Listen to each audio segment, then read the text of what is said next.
Hello students, तो DElEd fourth semester का math का चैप्टर नंबर 3 मध्यांक तथा बहुलक, इस चैप्टर को हम एक पूरे सारांश में समझेंगे और हर एक टॉपिक से कम 3 क्वेश्चन कराएंगे, ताकि अगर आप ये पूरा वीडियो समझ लेते हैं तो आपके एग्जाम में जितने भी क्वेश्चन आएंगे वो सब इन पर आधारित ही आएंगे। अगर आप इस वीडियो के सभी क्वेश्चन ध्यान से समझते हैं तो एग्जाम में इस टॉपिक से जितने भी क्वेश्चन आएंगे आप सबको इजीली सॉल्व कर देंगे। तो पिछली जो वीडियो थी उसमें हमने चैप्टर नंबर 1 समझाया था डीएलएड फोर्थ सेमेस्टर के मैथ का। तो 6 से 7 चैप्टर इसमें हैं जहां तक मैं देख पा रहा हूं। जितने भी इसमें चैप्टर हैं इन सब की मैं एक एक वीडियो बनाने वाला हूं। इसमें 8 चैप्टर हैं, तो 8 के 8 की आपको वीडियो मिलने वाली है। आज समझेंगे चौथा चैप्टर मध्यांक तथा बहुलक, बिल्कुल बेसिक से समझाएंगे, बिल्कुल स्टार्टिंग से। ठीक है, तो सबसे पहले हम बात कर लेते हैं मध्यांक और बहुलक ही है इसमें, और कुछ है नहीं। 8 चैप्टर इस मैथ में आपके मध्यांक और बहुलक के हम कुछ क्वेश्चंस करते हैं जो एग्जाम में आते रहते हैं। पहला क्वेश्चन, निम्नलिखित अव्यवस्थित आंकड़ों से मध्यांक की गणना कीजिए। ठीक है, पहला क्वेश्चन है मध्यांक की गणना कीजिए। ठीक है, अब मध्यांक की गणना कीजिए। क्वेश्चन में हमें कुछ पद दे रखे हैं 2 4 3 8 7, 2 4 3 8 7। मध्यांक की गणना कीजिए कि मध्यांक होता क्या है। इंग्लिश में इसको हम मीडियन बोलते हैं, जो आपने पढ़ा होगा क्लास 6 7 8 9 10 तक पढ़ते हुए आए हो। क्लास 7 से 8 से इसकी शुरुआत हो जाती है। तो मध्यांक कैसे निकालना है, अब देखो, जब भी मध्यांक निकलेगा ना, मध्यांक मतलब मध्य प्लस अंक, यानी कि मध्य का अंक, बीच का अंक, और जो भी बीच का अंक होता है वो हमेशा आरोही क्रम में लिख करके किया जाता है। अब जैसे ये क्या है 2 4 3 8 7, सबसे पहले हम इसको आरोही क्रम में लिखेंगे और जो बीच में होगा लिखेंगे सबसे पहले आरोही क्रम। जो भी आपको पद दिए होंगे, सबसे बड़ी गलती छात्र क्या करते हैं कि जो भी क्रम दिया हुआ है बस उसको ही करने लग जाते हैं, जबकि ऐसा नहीं होता है। आरोही क्रम में लिखना होता है। सबसे पहले 2, उसके बाद 3। आरोही क्रम मतलब बढ़ते क्रम में, पहले सबसे छोटी संख्या, फिर उससे बड़ी, फिर उससे बड़ी, फिर सबसे बड़ी। 2 3 4 7 8, तो ये आरोही क्रम बन चुका है। अब यहां पे हम क्या करेंगे, मध्यांक मतलब जो मध्य में, अगर हम यहां पे देख पाए तो हम आसानी से कह सकते हैं इसके सबसे मध्य में क्या है 4 है, लेकिन इसको ऐसे नहीं करना है। ठीक है, 4 है लेकिन इसको ऐसे नहीं करना है, इसको आपको इसका सूत्र लगा के करना है, क्योंकि डिटेल में करना होगा तभी आपको यहाँ पे नंबर मिलेगा। अब ये क्या है, सम संख्या है या विषम संख्या है। 1 2 3 4 5 तो विषम होता है, तो विषम के लिए अलग फॉर्मूला लगेगा और सम के लिए अलग फॉर्मूला लगेगा। अगर मान लो यहाँ पे 8 ना होता, कितने हैं 1 2 3 4, तो इसका फॉर्मूला अलग लगता और सम का फॉर्मूला अलग लगता है। सबसे पहले आप क्या करना है, मध्यांक के लिए जो भी आपको पद दिए गए हैं उनको आपको आरोही क्रम में लिखना है, मतलब बढ़ते क्रम में। पहले सबसे छोटी, उससे बड़ी, उससे बड़ी, उससे बड़ी, सबसे बड़ी। फिर ये देखना है कि जो वो संख्या हैं वो सम है या विषम है, उनकी गिनती 1 2 3 4 5 है, तो 5 तो विषम होता है। इतना हमने जान लिया विषम है। अब विषम का हम सूत्र लगाएंगे। ठीक है, विषम के लिए हम सूत्र लगाएंगे, लिखेंगे आंकड़ों की संख्या। यहां पे हम लिखेंगे आंकड़ों की संख्या, आंकड़ों की संख्या बराबर 5 है, 5, और ब्रैकेट में हम यहां पे लिख देंगे विषम।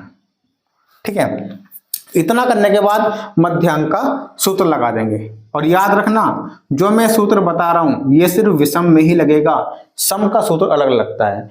इसका सूत्र लगेगा n+1 बटे 2 वां पद। ठीक है, n+1 बटे 2 वां पद। n क्या है 5, तो 5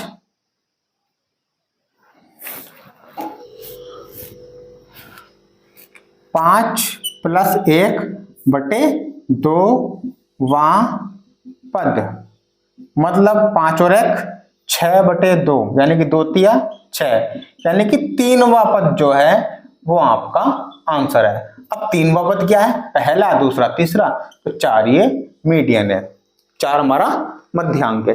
देखने से पता लग रहा था हमें कि ये भाई ये तो बीच में है 4, 2 इधर है 2 इधर बीच में है, लेकिन ऐसे करना होता है, ठीक है। तो जब भी आंकड़े आपके विषम संख्या में हो, जब भी आपके आंकड़े विषम संख्या में हो, पहले उसको आरोही क्रम में लिखो, ठीक है। उसके बाद ये सूत्र लगा दो, 3वां पद 1 2 3वां पद, ये आंसर आ गया। तो ये आपका मध्यांक निकलेगा जब आपके आंकड़े विषम होंगे। अच्छा, जब आपके आंकड़े सम होंगे जब क्या करना है, लेकिन उससे पहले एक क्वेश्चन और कर लेते हैं ऐसा ही, ठीक है। चलिए, मध्यांक के क्वेश्चन होंगे और बहुलक के क्वेश्चन होंगे। चलिए एक क्वेश्चन हम करते हैं ऐसा, थोड़ा छोटा था ना ये, थोड़ा बड़ा करते हैं।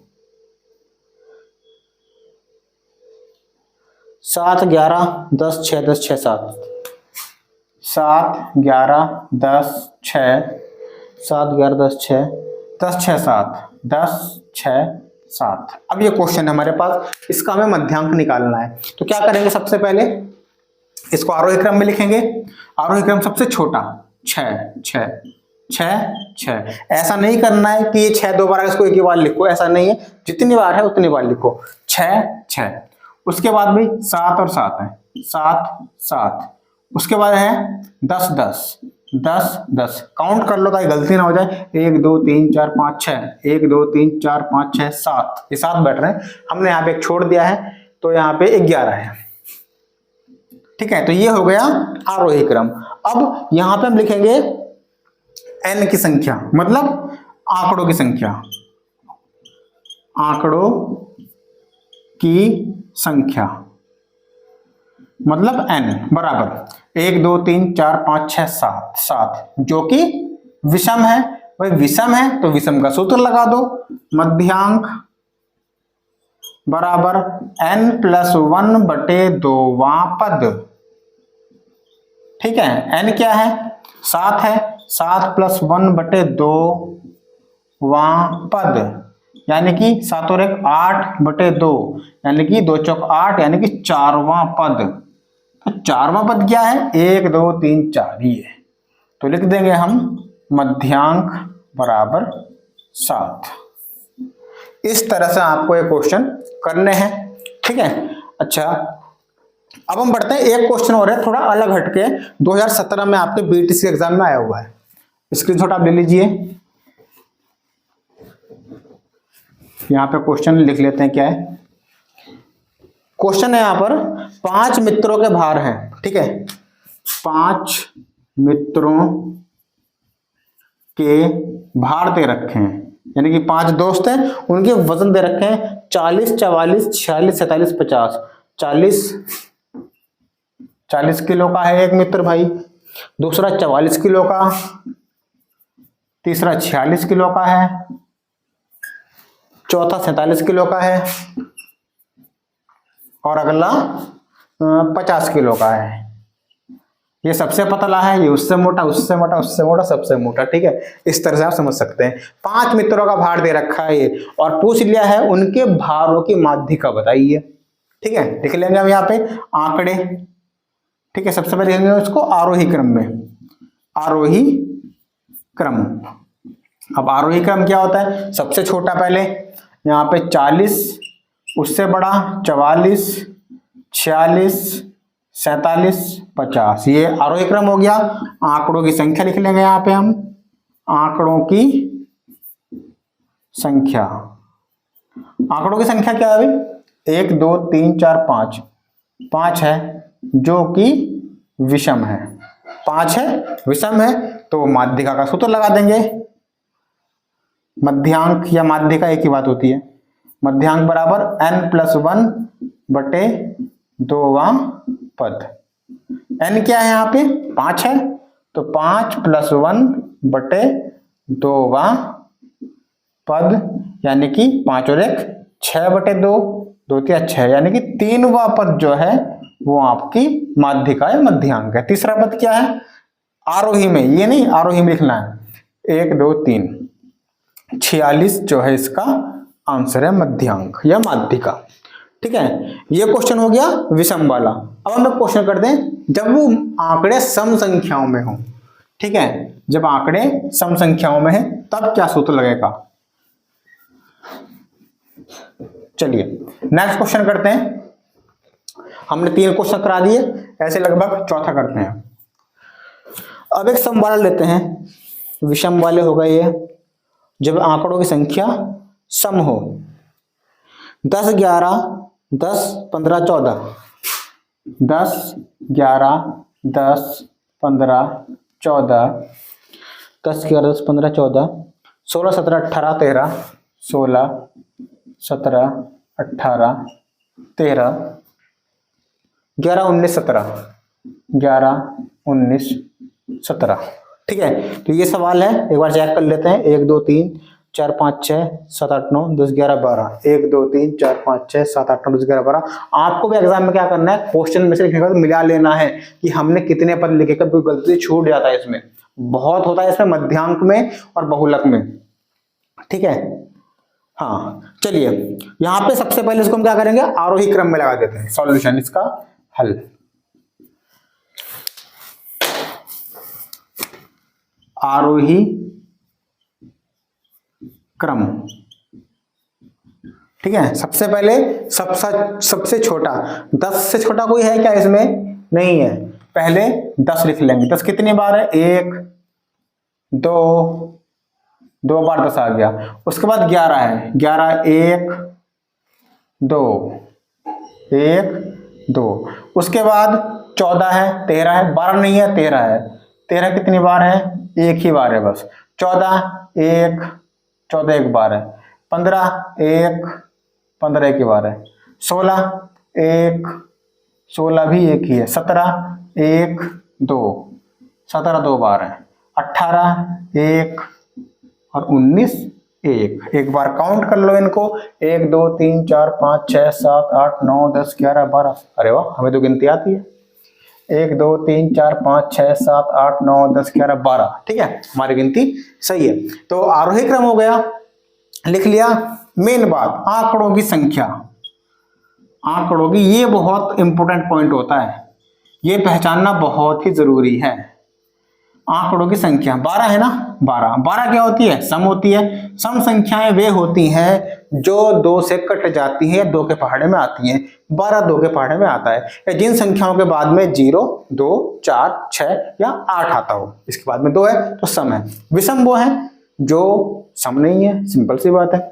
तो ये हो गया आंकड़ों की संख्या। अब सम के लिए क्या सूत्र लगेगा, मध्यांक का मध्यांक। ये मध्यांक लिख लो या माध्यिका लिख लो, एक ही बात होती है। मध्यांक बराबर है 1/2।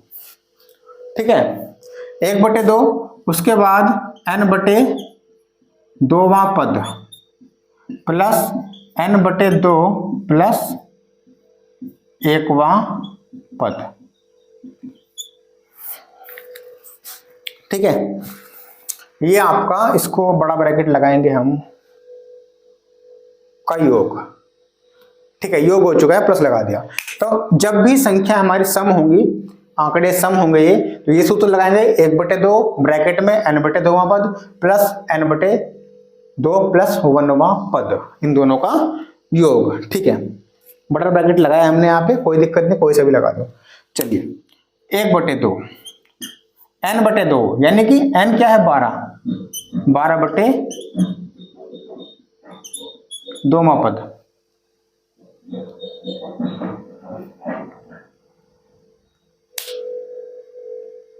ठीक है, प्लस n/2 प्लस 1वां पद, यानी कि 12/2 प्लस 1वां पद। चलिए 1/2, 2 6 12, 6वां पद प्लस 2 6 12, 6 और 1 7वां पद। चलिए 1/2 6वां पद प्लस 7वां पद। 6वां क्या है, 1 2 3 4 5 6, ये है, सातवां क्या है ये 14 प्लस 15, 14 प्लस 15 बराबर 1/2 गुणा मानी जाएगी। यहाँ पे ब्रैकेट, जहां भी ब्रैकेट वहां गुणा होती है मैथ में। 14 और 15 29, तो 29/2 जो है वो इसका मध्यांक आ जाएगा। आप इसको दशमलव में लिख लें तो और बेहतर रहेगा, क्योंकि ये बटे में नहीं है।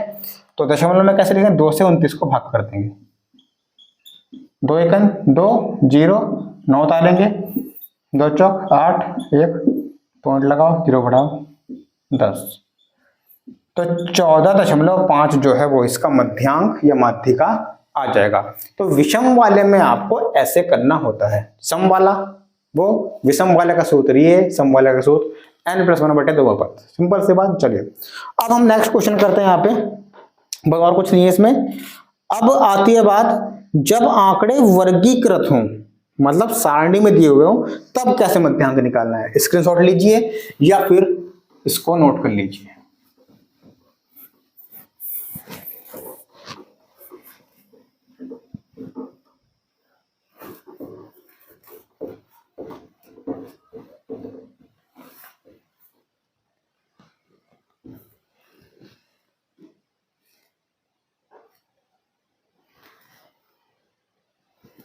जब आंकड़े अवर्गीकृत हो परंतु सारणीबद्ध हो, जैसे कि एक क्वेश्चन हम लेते हैं, निम्नलिखित बारंबारता बंटन की माध्यिका ज्ञात कीजिए। यहाँ पे पद, यहाँ पे बारंबारता।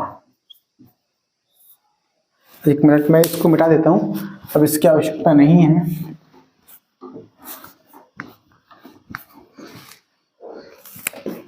यहां पे दे दिया पद, यहां पे दे दिया बारंबारता। अब एक सवाल आपका ऐसा बनता है एग्जाम में, ठीक है। यहां पे क्या है, 3 5 6 7 8 10 12, 3 5 6 7 8 10 12, 3 5 6 7 8 10 12, 2 4 2 3 1, 2 4 2 3 1, 3 4 3 4। तो भाई ये है ऊपर पद और ये है बारंबारता, मतलब 3 2 बार आया है, 5 4 बार आया है, 6 2 बार आया है। इसको अगर ऐसे लिखेंगे ना सारणी में, मतलब सीधा, तो भाई बहुत लंबा बैठेगा। इसलिए इसको हम इसमें क्वेश्चन, ये क्वेश्चन दिया हुआ है, इसका मध्यांक पूछा है, भैया मध्यांक निकाल दो या माध्यिका एक ही बात होती है, बताओ कैसे करोगे। 4-5वां क्वेश्चन है ये, ठीक है। कैसे करोगे, तो सबसे पहले हमें इसके लिए संचयी, निम्नलिखित आंकड़ों की संचयी बारंबारता है ये, और इसके लिए सारणी हमें बनानी है। तो सबसे पहले इसकी सारणी बनाएंगे, उसमें हमारे 3 पद होंगे, दो तो यही पद, बारंबारता और संचयी बारंबारता। पद है, बारंबारता है, पद है, इसको इधर लिखते हैं भाई, उधर तक आएगा ये। पद है, बारंबारता है, यहां आएगी संचयी बारंबारता,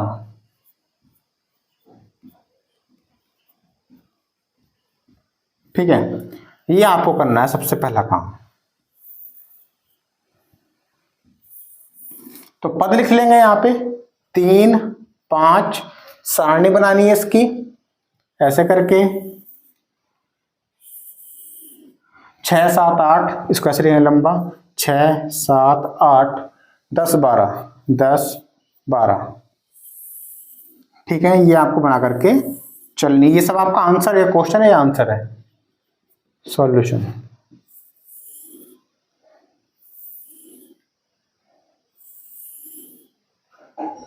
ठीक है, ये सारणी बनानी है बारंबारता, यहां लिख लेंगे 2 4 2 3 1 3 4, कोई छूटा तो नहीं।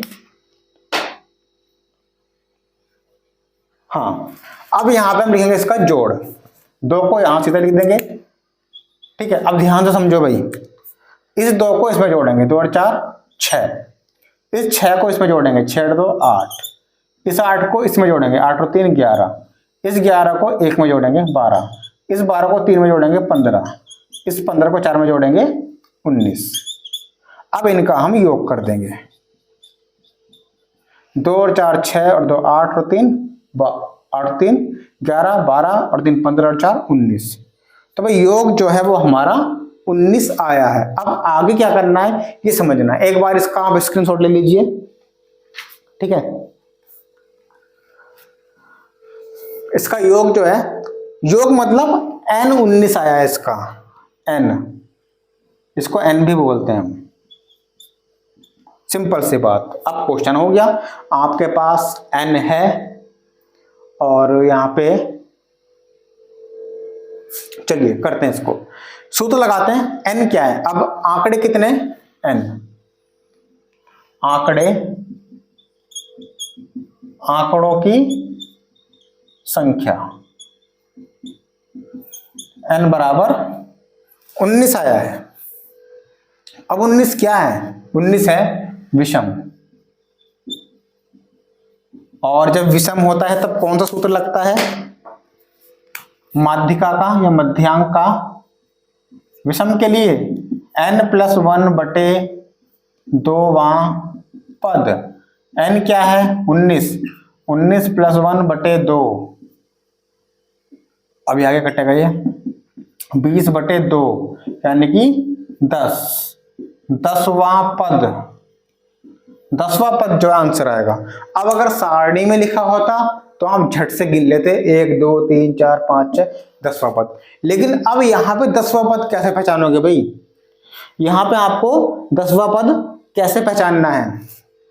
तो 10वां पद वो होगा जिसकी संचयी बारंबारता या तो 10 हो या 10 से ज्यादा हो।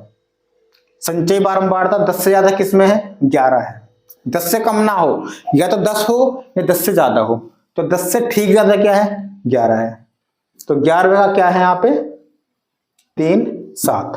तो 7 जो है इधर वाले लेंगे, पद लेंगे ना, पद ही तो गिनना है ना हमें। तो 10वां पद 10 से बड़ी में संचयी बारंबारता में आएगा। 10 से बड़ा क्या है? 11। 11वें में क्या है पद? 7। तो 7 इसका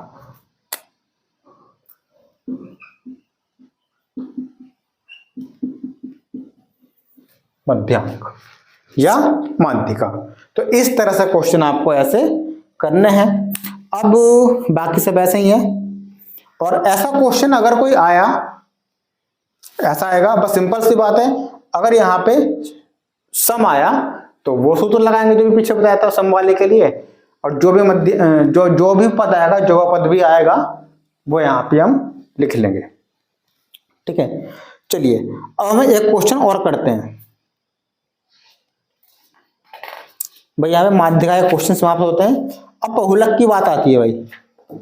बहुलक करेंगे अब हम 6वां क्वेश्चन, ठीक है। कोई डाउट है आपका तो डिस्क्रिप्शन में इंस्टाग्राम अकाउंट का लिंक है, वहां पे आप पूछ सकते हैं, ठीक है। या अबाउट सेक्शन में जीमेल भी है, वहां पे आप पूछ सकते हैं। और कमेंट सेक्शन तो है ही आपके लिए, और मोटिवेट करने के लिए, ताकि मुझे मोटिवेशन मिलता रहे आपके लिए ऐसे ही वीडियोस लाने के लिए। एक प्यारा सा लाइक कर दीजिएगा, और चैनल पर पहली बार आए हैं सब्सक्राइब जरूर कीजिएगा, ताकि आपको ऐसी वीडियोस मिलती रहे। अब क्वेश्चन आता है हमारा बहुलक से। निम्नलिखित आंकड़ों से बहुलक की गणना कीजिए। 6ठा या 7वां क्वेश्चन है शायद, 6ठा। आंकड़ों से बहुलक की गणना करें, ठीक है। अब आंकड़े दिए जाएंगे, उसमें हमें बहुलक बताना है। 7 9 5 7 6, 7 9 5 7 6, 1 5 9 12 9, 1 5 9 12 9, 15 17 18 9, 15 17 18 9। तो बहुलक का मतलब होता है जो सबसे ज्यादा बार आया हो। सबसे ज्यादा बार कौन आया है इसमें, उसके लिए पहले से आरोही क्रम में लिखेंगे, तभी गिनने में आसानी होगी। आरोही क्रम में सबसे छोटा क्या है? 1 है ना भाई, एक बस एक ही बार है। 1 के बाद 2 नहीं है, 3 नहीं है, 4 नहीं है, 5 है। 5 कितनी बार है? 1 बार, बस 2 बार 2 बार हो गया। 6 एक बार, एक ही बार है। 7 एक बार, 2 बार, 2 बार है 7। 8 नहीं है। 9 एक बार, 2 बार, 3 बार, 4 बार, 4 है। 1 2 3 4। 9 के बाद 10 11 नहीं है। 12 है एक बार। 13 कितनी बार है? 13 नहीं है एक बार भी। 14 भी नहीं है। 15 है, 15 है। उसके बाद 17 है, फिर 18 है। सब हो गया ना? एक बार काउंट कर लेते हैं ताकि दिक्कत ना हो। एग्जाम में आपको ऐसे ही करना है। 1 2 3 4 5 6 7 8 9 10 11 12 13 14। 1 2 3 4 5 6 7 8 9 10 11 12 13 14। तो 14 हो चुके हैं। सबसे ज्यादा कौन आया है? ठीक है, सबसे ज्यादा बार कौन आया है, मतलब सबसे ज्यादा पुनरावृत्ति किसकी हुई है? 5 2 बार है, 7 2 बार है, 9 आया है 4 बार। तो सबसे अधिक पुनरावृत्ति मतलब अधिक बार आना, ज्यादा बार आना, पुनरावृत्ति 9 की है। तो बहुलक 9 आपका हो जाएगा। इस तरह से आपको एक क्वेश्चन करने हैं और कुछ तो नहीं छूटा है। बहुलक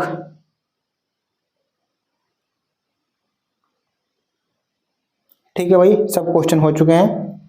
चलिए, तो ऐसे आपको क्वेश्चन करने हैं। बहुलक एंड हो चुका है। उसके बाद हमारा चैप्टर है त्रिकोणमिति। तो त्रिकोणमिति कराएंगे हम नेक्स्ट वीडियो में। तो डीएलएड 4th सेमेस्टर में अगर आप हैं तो मैथ और इंग्लिश की सभी वीडियोस आपको यहीं पर मिलती हैं। सब्सक्राइब कीजिएगा, बेल आइकन प्रेस कीजिएगा। मिलते हैं नेक्स्ट वीडियो में। Thank you, bye bye.